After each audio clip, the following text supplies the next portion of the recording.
Ryan Goodman and Tangway podcast is brought to you by FanDuel, the exclusive wagering partner of the CLNS Media Network. Hey, it's that time again, everybody. It's time for the Bob Ryan, Jeff Goodman, Tangway Along for the Ride pod, brought to you by FanDuel, America's #1 sports book. Okay, fellas, not a lot going on, but as always, we'll find something to talk about. I do find it interesting because I think that this has been the #1 team in the East, period, for the last 4 or 5 years. It's just injuries that have kept them out of it. But the Bucks, according to NBA.com, and I'll start with you, Jeff Goodman, are the offseason #1 ranked team in the East ahead of the Celtics, as it should be, in my opinion. Do you think the moves by the Celtics help them or hurt them? I like the move by the Celtics. I mean, move is kind of how I look at it right now. But I guess, do you think it helped them, hurt them in the rankings, or didn't do anything for them? Yeah, I mean, again, I think it, on one hand, obviously offensively, it helps them. On the defensive end, it probably hurts them. I think the biggest thing with the Bucks is you kind of know what you're going to get. That's the one thing with Milwaukee. When you look at them, you say to yourself, all right, I know what I'm going to get out of Giannis. But the injury concerns worry me.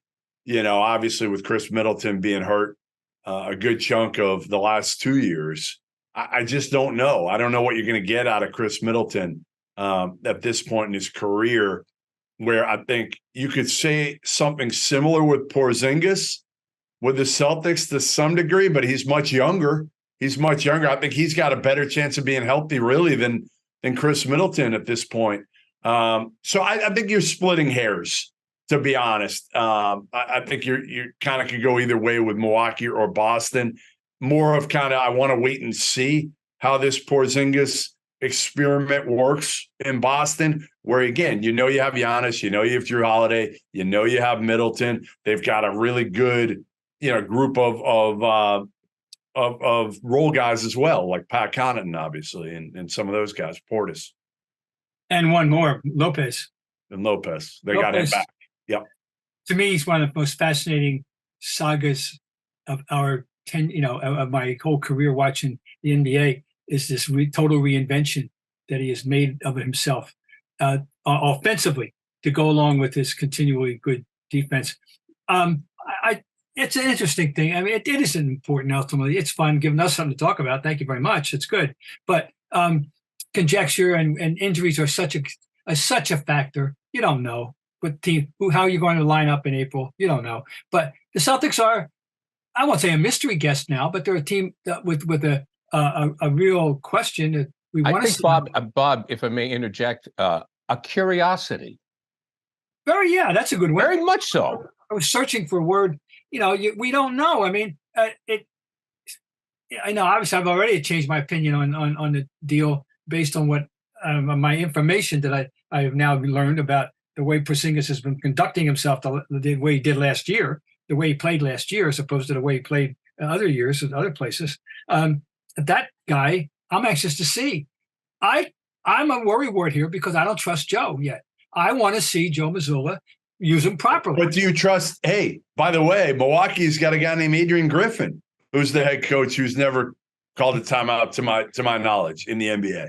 So very good point. He's been in the NBA a long time as a player and assistant. Yes. But again, it's not like they've got this veteran head coach over there right now. All right. So my thing wasn't the overall coaching tactics and demeanor. It's specifically how he's planning on using Porzingis. And utilizing the fact, don't forget, Joe, he's 7'3". Remember that, Joe. He's 7'3". We know how Bob would use him, Gary. Bob would be like, get the hell in the post. Oh, yeah, no doubt. So, balance it out. I understand he can shoot threes. Great. I know there'll be nights, I guarantee there'll be a night he'll make 5 or 6. There will be. That's fine. But I want to see him with his butt down there in the post, equally as he's standing out there gazing in the corner. And apparently that's what he did in Washington last year when I wasn't watching. Don't lie to me, anybody listening or watching, to tell me you saw the Wizards last year, because, unless you got had a betting favorite or something. I mean, nobody saw the Wizards last year, and I didn't, and that's why I paid the price with my ignorance when I was skeptical about the trade when it was made, because I didn't see him last year. This is how I feel about the Bucks. Is I feel that at the end of the day, during the era of Giannis, if they only have one title to show for it, they have failed. Well, it's not like he was in a vacuum, that there aren't other great players that he would have to go through it at some point or another. Is he a player of his time? A handful of one. I think we consider, him and Jokic and now. Well, I mean, I felt, Bob, that it was going to be okay. It went from Jordan to LeBron, and I thought it was going to go from LeBron to Giannis. Well, that's what I thought was going to happen. No, Jokic has changed things. You're right. But to me, when I look at Giannis, I'm like, dude, you got to get more. You got to get more than one. Well, I guess, but again, your sidekick has been hurt. They got to do something about that, Jeff. To me, because I don't know what's the window for Milwaukee. I mean, focus on Milwaukee for a minute, because to me, they're a bit of an enigma. It's like if I'm a Bucks fan, I'm kind of pissed.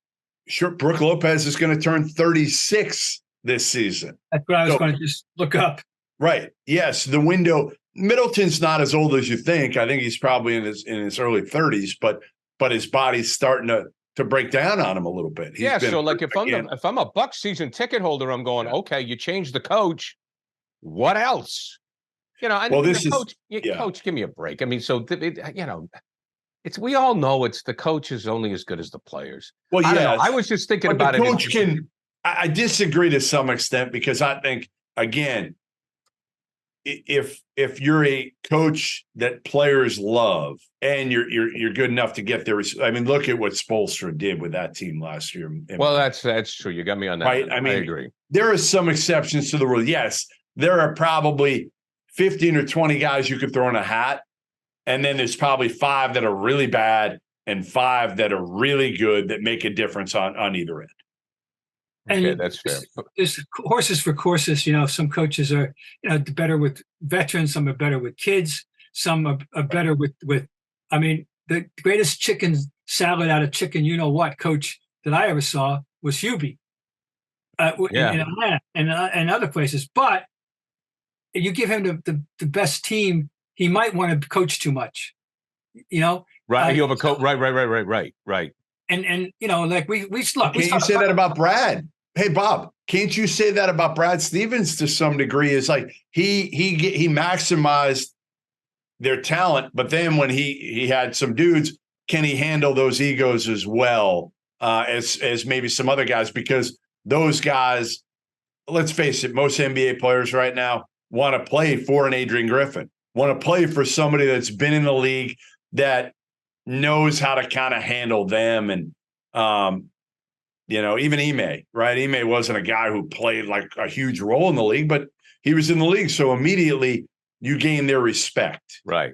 Like Darvin Ham, he's getting, he walks in, and I think, I think he did a good job. And, in a very tumultuous year in Los Angeles. No, we looked through this. We went through this ourselves here with KC. We pitched to KC.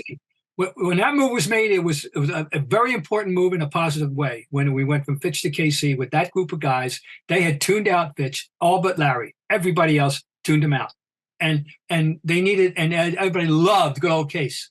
And you saw what happened: 2 championships in 3 years. It could have been 3. And then when all hell broke loose physically and everything started to fall apart in 86, 87, and they needed a coach, Casey couldn't coach. Casey was the best coach for the 85-86 Celtics. Couldn't find a better coach. They played for him. He knew, he just had to hold the reins just with the right tension on that team. And the next year, he was the worst coach they could have had. So that can happen too. Yeah. It's also interesting when you look at the NBA's rankings for the East. They got Miami number 8. Which is probably right? But at the end of the day, it doesn't matter. I just laugh. Which is a tribute to Spoelstra, that what they did. No, and Butler, Spoelstra, and Butler last too, year. To me, Wow, I haven't seen this list yet, but I have. Wow, 8. Okay. Yeah. Oh, yeah. They got number 8. Well, the thing for me, and before we wrap this up, the Celtics are still young, but boy, and I was off last week when you guys were handling things. Jalen Brown gets that big contract. The pressure's on, man. Money changes everything. I mean, they got to deliver. He's getting $300 million. Tatum's got, pressure's on, Jeff. I mean, it really is. It's not about all-star games anymore here. Take your first swing at betting MLB on FanDuel and get 10 times. That's 10 times your first bet amount of bonus bets and up to $200. Just bet $20 and you'll land $200 in bonus bets, win or lose. That's $200 you could spend betting everything from the money line to the over-under to who you think is going to be, hitting the first home run. All in the app that's safe, secure, it's super easy to use. Plus, when you win, you get paid instantly. There's no better place to bet on MLB than FanDuel, America's #1 sportsbook. So sign up today and visit FanDuel.com/Boston and get up to $200 in bonus bets. That's FanDuel.com/Boston. FanDuel, official partner of Major League Baseball. No, we talked about this. Bob, I'm sure you did. Yeah. Excellent point. Yeah, but you're right, Gary. But you're right. Like now, it almost takes some of the pressure off of Tatum a little. It does. Bit. That's true. That's true. Which we didn't talk about last week, but it's true because, listen, Tatum's still going to have it on him because he's the #1 guy. But now it's going to be probably a little more even because while Tatum's a more talented guy, it's still going to be, look at how much money Jalen Brown's getting. And nobody's going to say that about Tatum. No. He's going to have a dollar sign on his back. There's no question. Yeah, and that's part of the deal. I mean, that's life in the big city, man. Yeah, well, he's an interesting guy to start with. There's a lot of. What are you going to do? You're going to turn it down? I mean, listen. No, by God, no. You're not turning down 305 and saying, "Hey, you know what? I'm not sure if I want 305. Pay me 285." Yeah, no, I understand that. So I don't. Yeah. Now, again, that might have been the best thing for him in the long run because ultimately, all next year is going to be is about if he has a bad game, especially in the postseason. Oh boy, he's going to get killed. Yeah, he's going to get killed if he dribbles into traffic and again loses the ball over and over and over, and can't. Again, my biggest thing, it's about obviously his handle, but as much as it is about the fact that he can't go left, it's also for me about the fact that, and I know I've said it over and over, but I don't feel like enough people talk about this. He doesn't make others better around him. Right. Does not give guys easy baskets. And that's an area that I think he needs to get better in order to get paid, because he's not an elite scorer. He's not a guy that you give the ball to and say, hey, go get us a basket. Can he do it at times? Sure. But he's not Kobe. He's not any of those dudes. He's a second-tier superstar. He's a fringe all-star, in my opinion. So you got to be able to do other things well. And you know what's regressed? His defense has regressed significantly since early years of Jalen Brown in the league. Well, I'm not going to disagree with anything there. So it's going to be a very fascinating. I didn't get a chance to ask you guys real quick. Is that going to be a problem? Is the money going to be a problem, Bob, between he and Tatum? I think Tatum's smart enough to understand what's going on here in terms of why he was eligible for the max, and right. And I think he wants him. I think he wants him as a teammate. I think So I'm going to say no. I'm going to give Tatum the benefit of doubt to figure. I would vehemently say no. And you know why, Gary? Because all it means is Jason Tatum's going to make a lot more money. Eventually, what's that, in a couple of years? Right. Yes. Yeah. So he's going to make $400 million. Yeah. Right. Yeah. Amazing. Okay. Let's get to this is right in Bob's wheelhouse here as we segue into Dr. J's top 10. And I got Bob's text. And when you're Jeff Goodman, as we talk about our esteemed colleague Bob Ryan, Bob was always one of those writers, and this is why he was so great. I heard his voice when I read his words. I swear to God. I mean, I would hear that South Jersey tone coming through the globe. Okay, I would hear it. Same thing with the text. And when the Dr. J top 10 came out, and Bob sent the text, I heard the tone. So, Bob, how do you want to do Dr. J's top 10? You want me? It's no particular order. Would you like me to read it, or do you want to just have at it? No, what? Read it. Read it. Okay, this is in no particular order. Yep. Dr. J's top 10 from what I've got on the web. Jerry West, Oscar Robertson, Elgin Baylor, Wilt Chamberlain, Bill Russell, Jordan, Kareem, Magic, Karl Malone, and Tiny Archibald. No Bird, no LeBron, no KD, no Freak. Oh my God. Yeah. What was he smoking? What was Dr. J smoking when he came up with this list? I got to start with this. The first thing I thought of, Larry Bird's first professional game was an exhibition in Madison Square Garden against the Philadelphia 76ers. I won't say he kicked his ass, but I will say this. When that game was over, Dr. J had to know, oh my God, I now have a threat to my supremacy and I have a problem. And it never changed, ever. And I can't understand that he would. And I always liked him, by the way. I had a good relationship with him. I always respected him, liked him. But I don't. And I thought he was a smart guy. Come on, Doc. There's something going on here that you would leave Larry off your list.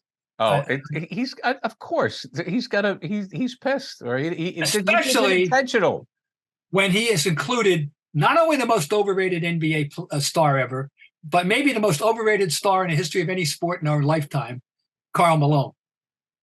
I mean, come on, you would take Karl Malone to win tonight, even if it was 3-on-3 for $5 over Larry. Come on, or LeBron. What's the matter with him? Amazing. That is just absurd. Absurd. Why is LeBron? Let's talk about Karl Malone. That's interesting, Bob, because I've never heard you say that. I understand it. I never really thought about it.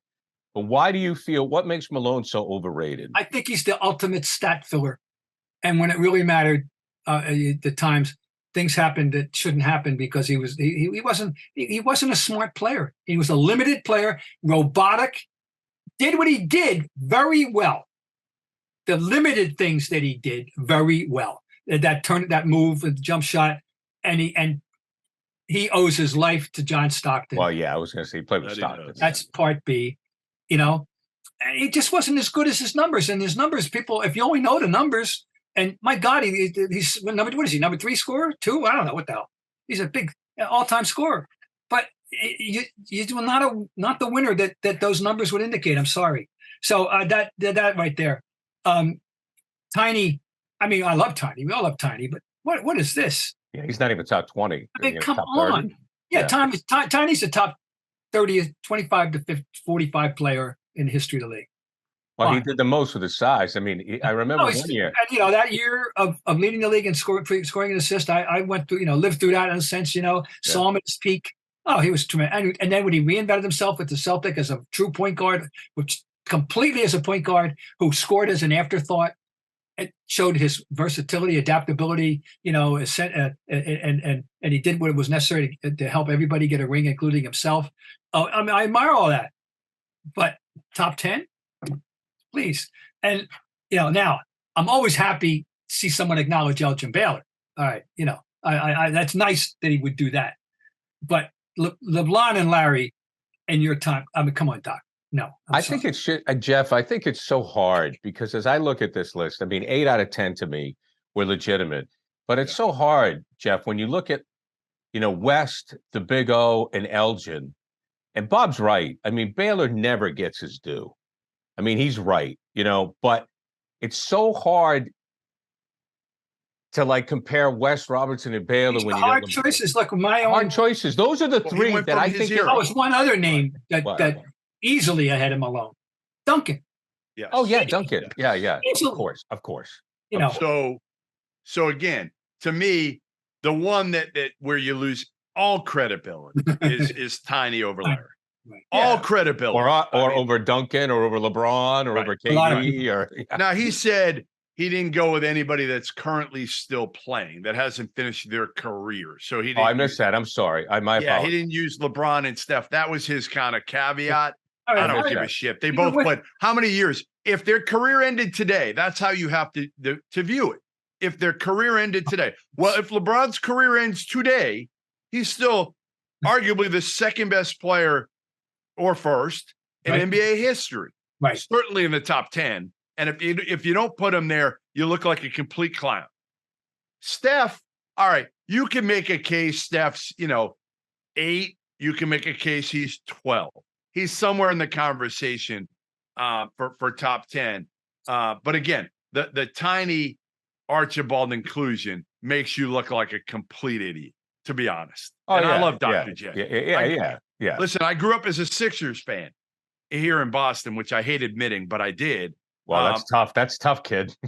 I know, but it's the truth. That explains a lot, Bob. I got to come clean. More of an Andrew Toney fan than a Dr. J fan, but whatever the case.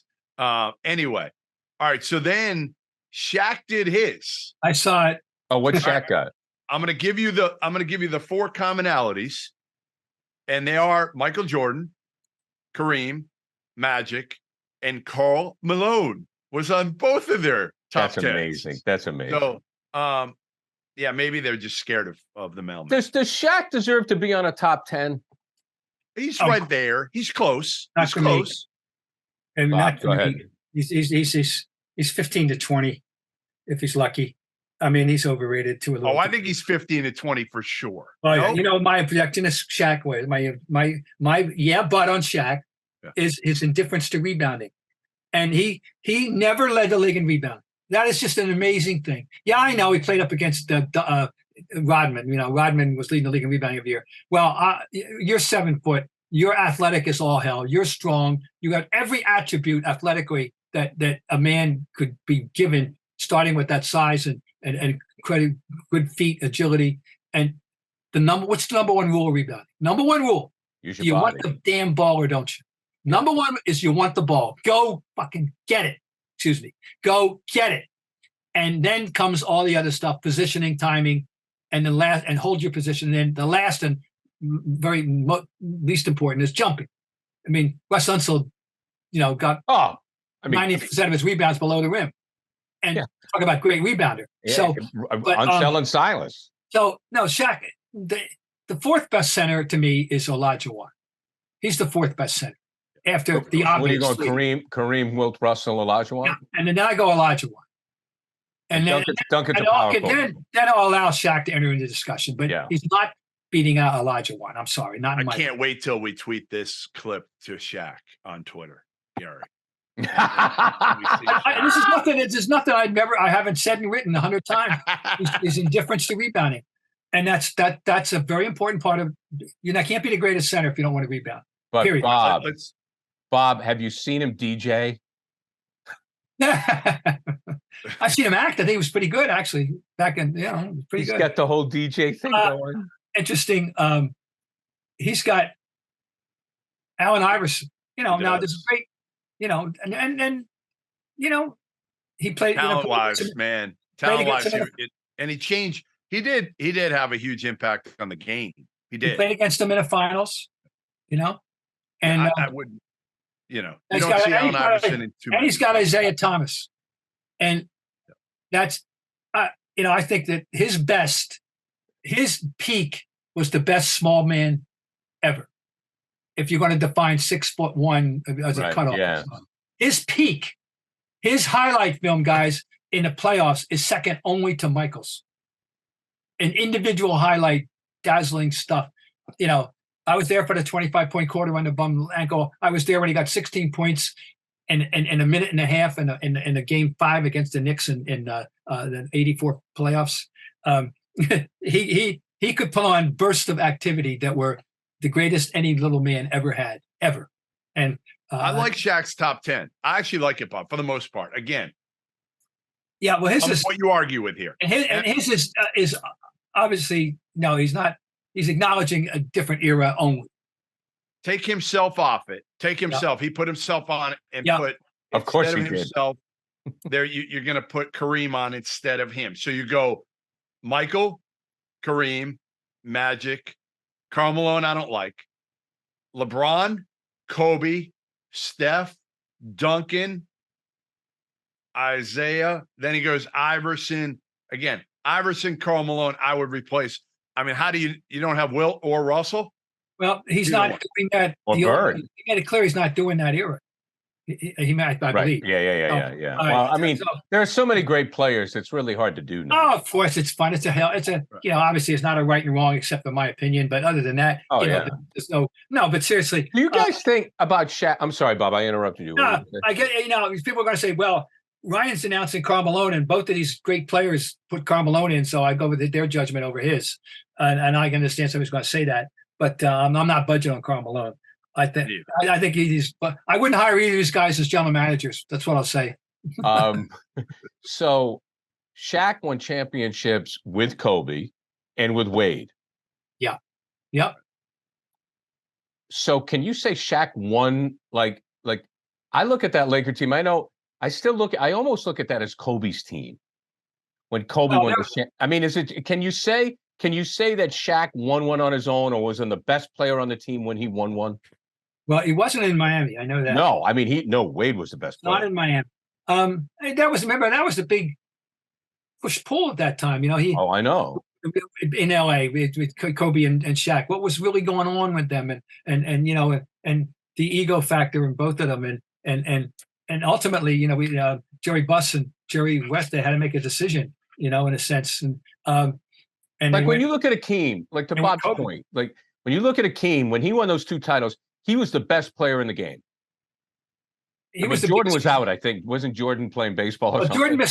Jordan missed 93, 94, and 2/3 of 94, 95. Right. Okay. So Akeem is the best player on the team, and when Jordan's out, he's arguably the best player in the game. Now, Shaq was young, and Akeem schooled him in it when they met. Yeah. So like Shaq and Akeem, there's no comparison to me. He totally schooled them at that point. Now he was young. Yeah, and it was a teacher. It was a young man. I'm going to show you how to really play this game, and Hakeem did. I guess my point is when you look at the great centers, and and I'm going to put Russell in there. Russell, Kareem, Hakeem, Duncan's a forward, big man. I look at those 4 guys. They were the best player on their team, and I don't know if Shaq can ever say that. Bob's point, I think he had to share the honors with Kobe. I think that's he can't categorically say it. There's no way you can't. That's my point. The other guys that Bob had in there were not when Kobe was there. No, and that was it. By the way, Shaq was just different. Shaq was just so much power. Right. There was not any finesse. There was not a whole lot of skill. He did improve, though, Jeff. He did improve. He did get down to we got some. A decent his own move put turn around on the baseline a la Hakeem. It wasn't as good, but he got something. It wasn't just shoving people out of the way and dunking. And then of course there was the free throw thing, which he wasn't alone with that in the history of the game. I was going to say something. You guys, have either guys seen the tweet that's out there about Russell showing Russell dribbling the length of the court and then at the end jumping over a guy like one of these running backs do today before he laid the ball in? Yeah. It is. I think I've seen that before. I have it somewhere. Yeah. I have it. It is truly, to borrow an overused word, this is legitimately awesome. And he was an Olympic athlete. I mean, Bill Russell could have been. The point I make, of course, prompted me into a tweet naturally, or excuse me, an x.com, and that is, and I've been saying this, guys. You've heard me say it. He was an athlete so far ahead of his time. He was an athlete for the 21st century in 1956. I mean, that's an extraordinary thing that I'm telling you about. When you see it, you just can't believe what you just saw. And he was a great athlete. And plus he followed rule number 1 of rebounding. You want the damn ball, don't you? Yes. Oh, yes, very much so. Anyway, I think, and I maintain that if he were plopped back into the league today, airlifted, back in, same body, same brain, same everything, he immediately leads the league in 2 categories: rebounding and shot and block shots. Yeah. Today. Well, who if I said to you, who is the one guy, maybe the most underrated superstar in NBA history? Who is that one guy that maybe people, you'd have in the fringe of a top 10 all time or somebody like that other people just do not? It's a good one. That's a really good one. Because I mean, I don't know, does Baylor qualify now because he's so far fallen? I think Baylor and Hakeem are mean, too often forgotten.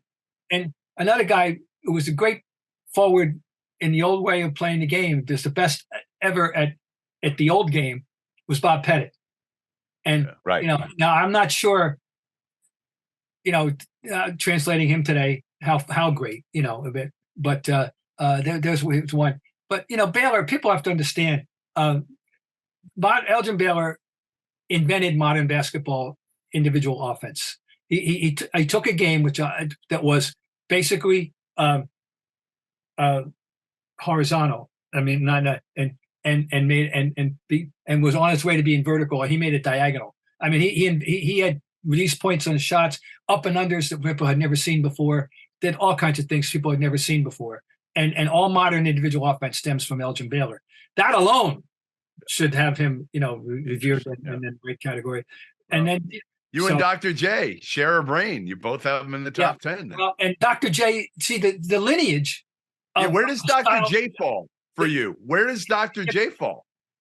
Right in the 15 to 20 total. Right after the greatest forwards we're looking at, Larry and LeBron. Well, because LeBron is now almost injured with the uncategorizable frame, because he's got the ball so much. He's got the ball as much as most point guards, and so that he's not really a classic forward. Larry will have to stand apart as the greatest pure forward that we've known. But Dr. J was was a major force, and no question, and shouldn't be. He's almost starting to fall through the cracks with some people. Agreed. I agree with it. Oh, I have your answer, because in Boston, this is not a secret, but the definite answer to your question that most people, quote unquote, don't get how great, and that's John Havlicek.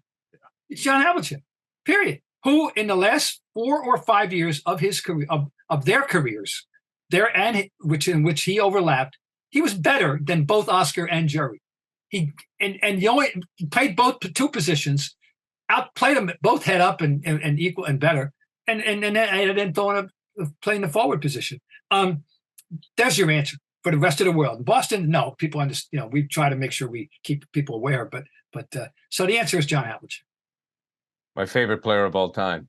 Guys, as we wrap it up, I just thought of this. We'll throw this out there, and we'll talk about this again next May or June. But this is going to be Mike Gorman's last season.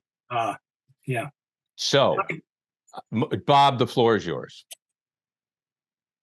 They use that old cliche. Look in the dictionary under the word "fro," and you will see a picture of Mike Gorman.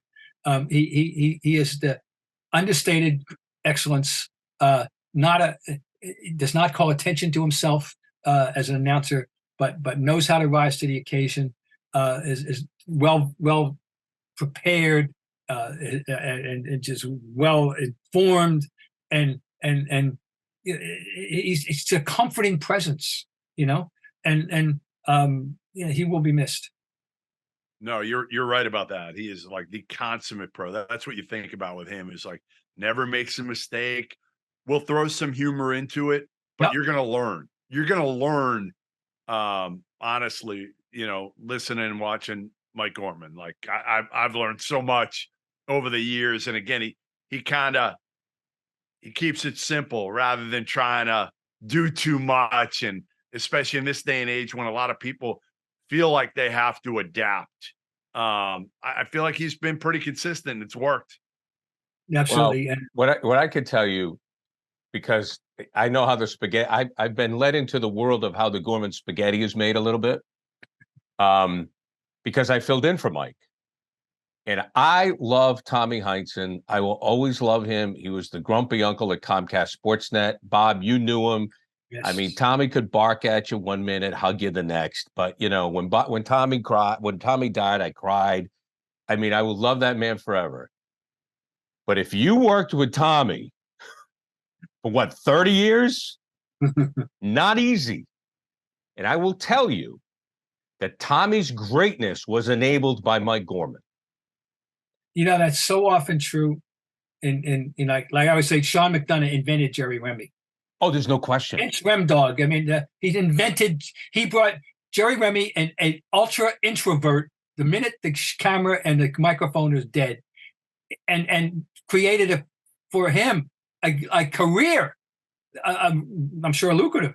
Okay, so I'm on a tangent. I'm sorry. No, but you're right. But that's an excellent comparison because while you gentlemen could talk about the game of basketball, I could talk about broadcasters because I've seen it and I've known it and I've analyzed them. And Mike, the Tommy point, the whole business of Tommy was made possible by Mike because Mike was not in competition with him. Never. We know so many guys, I mean, there were sometimes Mike and Tommy used to have their spats a little bit. I mean, sometimes by the end of the season, they were a couple like an old married couple. There was like, okay, I'm done. Because like I'd work with Tommy and Tommy would say, when Mike would, the year the Celtics lost like 19 in a row or whatever. Yeah. Gorman had the flu. The flu a couple times. He was like, Gary goes, I'm not coming up from New York tonight. It's all yours. And he was gracious. He was great. Like he watched the game. He gave me some notes. Some guys are brutal. You fill in for a guy. They think you're up for your job. I was never going to take Mike Gorman's job. But like, he was so gracious. He was like, Gary, no, you do it tonight. And I'd sit with Tommy. And Tommy would give me the hand. He'd be like, give me the hand. Like Tommy would go, okay, when the ball comes up the floor, that's when you talk. But when it comes out of when the ball comes out of the basket, that's when you talk. But as soon as it gets up the floor, it gets to a certain point. But at whatever Tommy would tell me, it would be like a 180. And he would get mad at me. And I was like, but Tommy, I think you just told me to do it that way. And I would tell Mike that. And Mike goes, oh, Gare. He goes, it's been my life for 30 years. Like I'll never forget this wonderful story. Tommy said something about a guy, praised him. And then Mike always had it up here. Next game, Mike brought it back up. Mm-hmm. And then Tommy said to Mike, whoever told you that? And Mike was like, he just did. And the thing also I want to, and I may be going on long, but I don't care. The other thing is like Mike adjusted to the way the game was called. Because when they first started, especially with television, you didn't have all the graphics. You didn't have all of the aids now. So you had much more information. But by the time, like even when the game's going on now, Mike used to tell me, dude, it's a talk show. Because everything's on the screen. When he started out, he'd have a ton of notes. But now you just write down a couple bullet points and you talk about what you see. The guys that drive me crazy doing games are the ones that talk too much. Sure. They state the obvious. Mike lets you breathe. All the numbers are on the screen. People can read it. Tell a story. Get something out of Scalabrini. Let Tommy tell a story. Bring something in. Gorman was the best. No one adjusted to the evolution of sports broadcasting better than Gorman. I will tell you that for a fact. Terrific. Yeah. Great. Good stuff. All right, guys. A pleasure. Till next week. Yep, absolutely. Hey, be careful. Be careful, Bob. Shaq's coming after you. The CLNS Media Network is powered by FanDuel. Sign up at FanDuel.com/Boston and get in on the action with $200 in bonus bets guaranteed.